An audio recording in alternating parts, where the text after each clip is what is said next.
మనం పుట్టినప్పటి నుండి ఎన్నో రోజులు బతుకుతాం. వాటిలో కొన్ని ఆనంద పెడతాయి, కొన్ని సంతోష పెడతాయి, కొన్ని బాధ పెడతాయి. కానీ కొన్ని మాత్రం ఎప్పుడూ గుర్తుండిపోతాయి. ఇప్పుడు నేను మీకు అలాంటి రోజు గురించే చెప్తాను. మీడియా అంటే 9 to 5 జాబ్ కాదు. ఇక్కడ ఎంతో క్రియేటివిటీతో ఉండాలి. మీకు లేనిదే అది. మీరు ఇలాగే ఉంటే మీ జాబ్ తొందరగా ఊడిపోతాయి. అయ్యో మీరు అలా అనకండి మేడం, నేను ఖచ్చితంగా చేస్తాను. నాకు ఆ స్టామినా ఉంది, నేను చేస్తాను. ఏదైనా ఇంట్రెస్టింగ్గా ఉంటే తీసుకురండి, లేదంటే మానేయండి. బాయ్. ఈ జాబ్ని మర్చిపోండి. చూసావా, మన జీవితం ఎలా పోతుందో మనకే తెలియదు.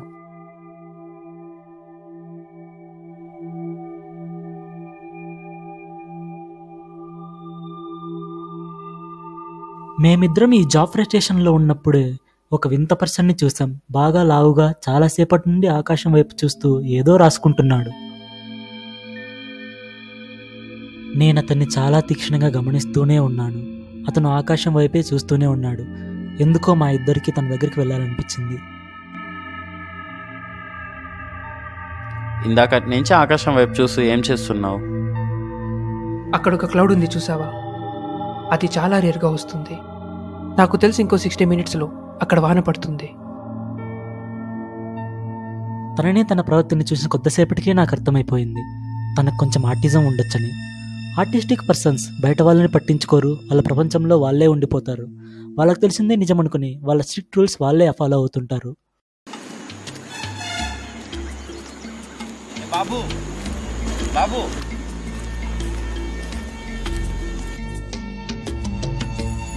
అవును, నేను అనుకున్నదే నిజమైంది. తనకి ఆర్టిజం ఉంది. తను ఇంట్రెస్టింగ్గా ఉండడంతో తనని మేము ఫాలో అయ్యాం.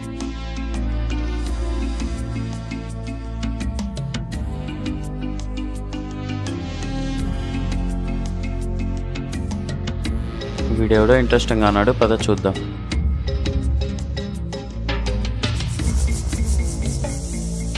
ఆ మేఘం అక్కడ ఎలా వెళ్తుందని నువ్వు ఎలా చెప్పావు? నువ్వేమైనా సైంటిస్టా? ఎందుకు నువ్వు పిలుస్తుంటే వెళ్ళిపోతున్నావు? నీకేమైనా పిచ్చా? వాళ్ళ ఆర్టిస్టిక్ పర్సన్స్ అలాగే బిహేవ్ చేస్తారు. సరేలే, నువ్వేం భయపడద్దు, మేము మీడియా వాళ్ళం. ఇదిగో మా విజిటింగ్ కార్డ్. అబ్బా, ఇది ఎందుకు పడిపోయింది ఇప్పుడు? 32. వాట్? అవి మొత్తం 32 ఉన్నాయి.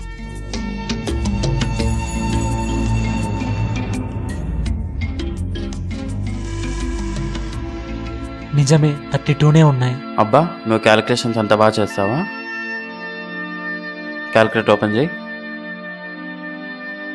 4789 into 2359 చెయ్యి. 11 297 251. అవును, నిజమే. Square of the 523 273 529.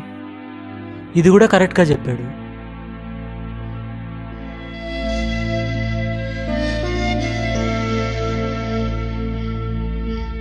ఇలాంటి వ్యక్తిని మా ఛానల్ ఇంటర్వ్యూకి తీసుకెళ్తే మా ఛానల్ టీఆర్పీ రేటింగ్ పెరగడంతో పాటు మా ఉద్యోగాలు కూడా నిలబడే అవకాశం ఉందని మాకు అనిపించింది. అందుకే ఈ మెంటలీ డిజార్డర్ పర్సన్ని ట్రైన్ చేస్తున్న ఓ డాక్టర్ దగ్గర పర్మిషన్ కోసం వెళ్ళాం. ఆయన ఒక్కరోజు మాత్రమే పర్మిషన్ ఇచ్చాడు. సో మేము అతన్ని ఇప్పుడు మా ఛానల్ ఉన్న ప్లేస్ దగ్గరికి తీసుకెళ్తున్నాం. ఆ రోజునే మీరు ఇప్పుడు చూడబోతున్నారు.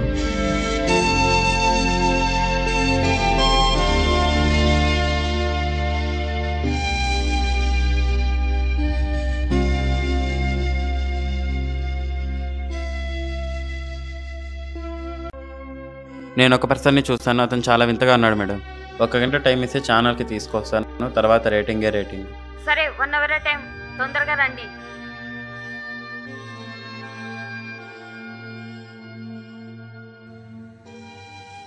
కార్ వస్తుంది, మరో గంటలో మనం అక్కడ ఉండాలి.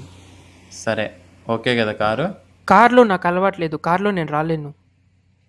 మరి ఆటోలో వస్తావు నువ్వు? కారు, ఆటో ఇదంతా 3-4 వీలర్స్ ఇదంతా అలవాట్లేదు. మరి నీకోసం ఇప్పుడు హెలికాప్టర్లను రెడీ చేయలేము. నువ్వు దేంట్లో పదామంటే దాంట్లోనే పదాం. ఇప్పుడు నీకు ఏదైతే కంఫర్టబుల్గా ఉంటుందో చెప్పు. Bike okay. సరే, బైక్లోనే పదాం. బైక్లో అయితే 1 గంటలో కాదు, సాయంత్రమైనా వెళ్ళలేం. కార్లో వెళ్దాం. నాకు బైక్ తప్ప వేరేం అలవాట్లేదు. కావాలంటే మీరు వెళ్ళిపోండి, నేను రాను. వాడు మన మాట వినేలేడు. వాడు నచ్చినట్టు బైక్లోనే తీసుకువెళ్దాం. సర్లే రా బాబు, బైక్లోనే వెళ్దాం. బైక్లోనే వెళ్దాంరా. ఇలాంటి వారు వారి గతంలో ఏదైతే అలవాటు పడ్డారో అలాంటివే చేస్తారు, కొత్తవి చెయ్యరు. అందుకే మేము వాడు చెప్పిందల్లా ఒప్పుకోవాల్సి వచ్చింది. సరే ఇప్పటికే లేట్ అయింది, పద తొందరగా వెళ్ళాలి. ట్రిపుల్ రైడింగ్ చాలా కష్టం, చాలా యాక్సిడెంట్స్ ఉంటాయి. ఇలా అయితే నేను రాను, నాకు భయం. బా సరేలే, మీరు వెళ్ళండి, నేను ఇంకో బైక్లో వస్తా. సరే కూర్చున్నావా సరిగ్గా?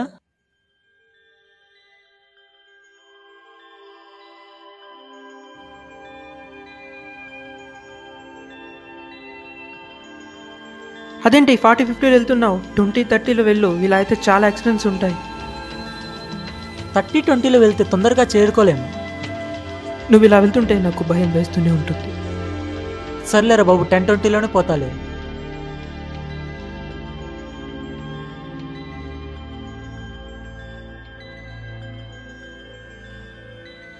Stop.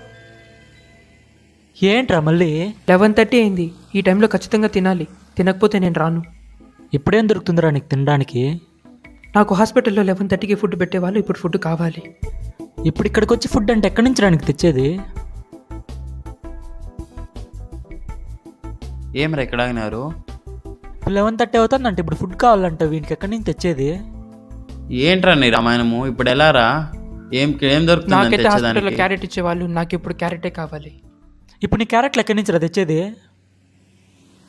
Tuesday carrots, Thursday tomatoes ఖచ్చితంగా కావాలి.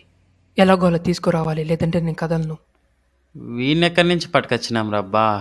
ఏం చేద్దాం, మన సిచ్యువేషన్ అలాంటిది. వీడు ఇప్పుడు మనకు అవసరం. సరే ఇక్కడే ఉండి వెళ్ళి తీసుకొస్తా. ఓకే.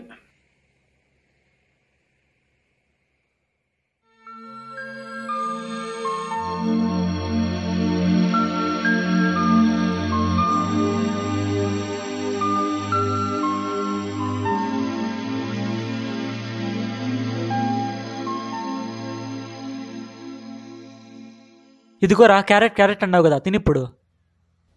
దీన్ని కట్ చేసేదానికి మళ్ళీ ఎంత రామాయణం చేస్తావేమో.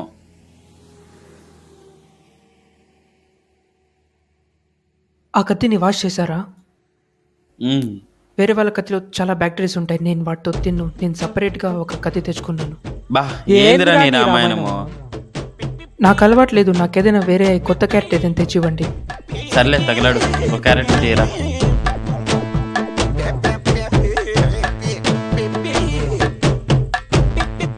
ఇదే లాస్ట్ క్యారెట్, ఇంకో క్యారెట్ అంటే నేను ఇవ్వలేను.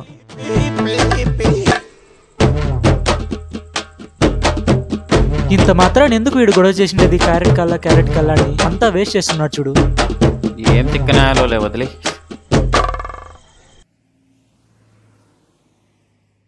ఇప్పటికే 1 అయింది, ఇంక వెళ్దామా? 1 అయిందా? ట్యూస్డే 1 to 2 నేను ఖచ్చితంగా నిద్రపోవాలి, లేదంటే ఒంటరిగా కూర్చోవాలి. 1 to 2 నాకు ఖచ్చితంగా టైం కావాలి. ఏంట్రా నీ రామాయణము? ఒకసారి చెప్తే అర్థం కదా, మాకు పని ఉంది, పదాం పదా. సరే 1 అవరేగా, వదిలేవాడిని. అదేంది, అది ఇచ్చిందే 1 అవర్, ఇక్కడ 1 అవర్ అయిపోయింది, ఇంకా 1 అవర్ అంటే ఆమె చచ్చిపోతుంది.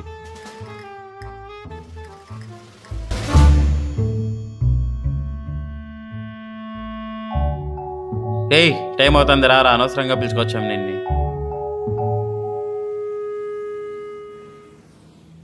వీడేంద్ర వెళ్ళిపోతున్నాడు. ఆగరా రే.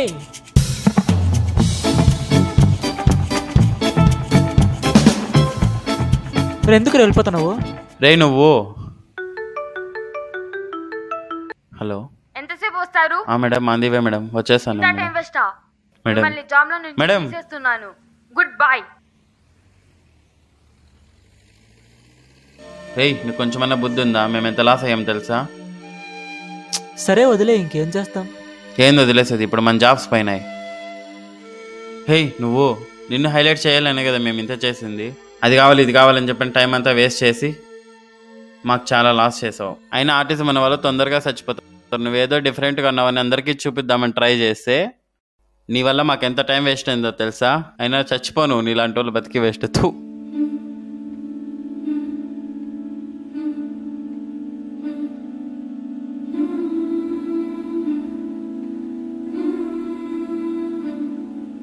అలా కాదు,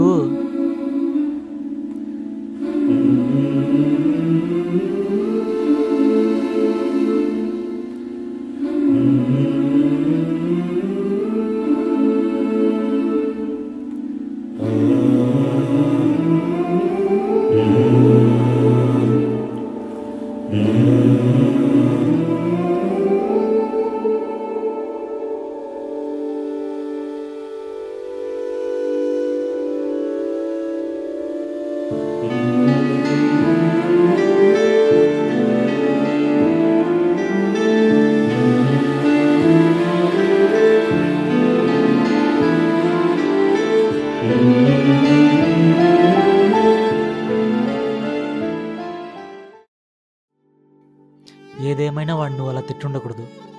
వాడు మనలా మామూలు మనిషి అయ్యుంటే ఏదైనా మర్చిపోగలడు. కానీ మనం వాడిని తిట్టిన తిట్లన్నీ వాళ్ళు అలాగే నాటుకుపోయి ఉంటాయి. మన లైఫ్లో మనకి ఏమైనా జరిగితే మనం అది ఈజీగా మర్చిపోవచ్చు. కానీ వాడు అలా కాదు. వాడు ఎప్పుడు వాని ప్రపంచంలోనే బతుకుతుంటాడు. వాడు ఎప్పటికీ మర్చిపోలేడు అలాంటివి. అలాంటి వాళ్ళు చాలా సెన్సిటివ్.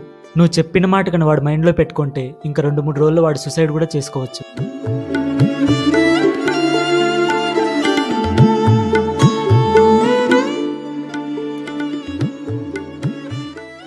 మన మాటలతో ఒకరిని ఎంత బాధ పెట్టాలో అంత బాధ పెట్టాక మనం మాత్రం చేసేదేముంది?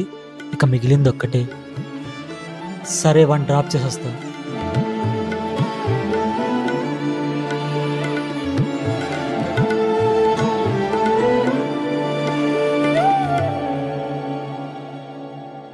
సారీ, ఏమనుకోవద్దు.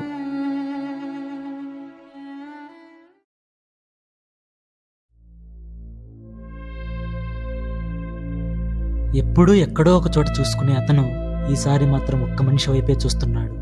దీన్ని బట్టి చెప్పవచ్చు అతని మాటలు ఇతన్ని ఎంతలా బాధ పెట్టాయో. తర్వాత మేము అతన్ని హాస్పిటల్లో వదిలేసి ఆ తర్వాత రోజే ఉద్యోగం కోసం విదేశాలకు వెళ్ళిపోయాం. కానీ ఆ రోజు మాత్రం మేము ఎప్పటికీ మర్చిపోలేం. మా అంచనా కనుక నిజమయ్యి ఉంటే ఈ సంఘటన జరిగిన వారం రోజుల్లోపే అతను ఆత్మహత్య చేసుకుని ఉండవచ్చు. ఎందుకంటే ఆర్టిస్టిక్ పర్సన్స్ అలానే బిహేవ్ చేస్తారు. అప్పుడు మాకు ఒక విషయం అర్థమైంది. ఒక మనిషిని చంపడం మాత్రమే హత్య కాదు, అతని మనోభావాలను చంపడం కూడా హత్యే. ఈ ప్రపంచంలో ప్రతి ఒక్క మనిషి తన ఎదుటి మనిషిని స్వార్థం కోసమే ఉపయోగించుకుంటాడు. కానీ తన భావాలకు ఏమాత్రం విలువ ఇవ్వడు.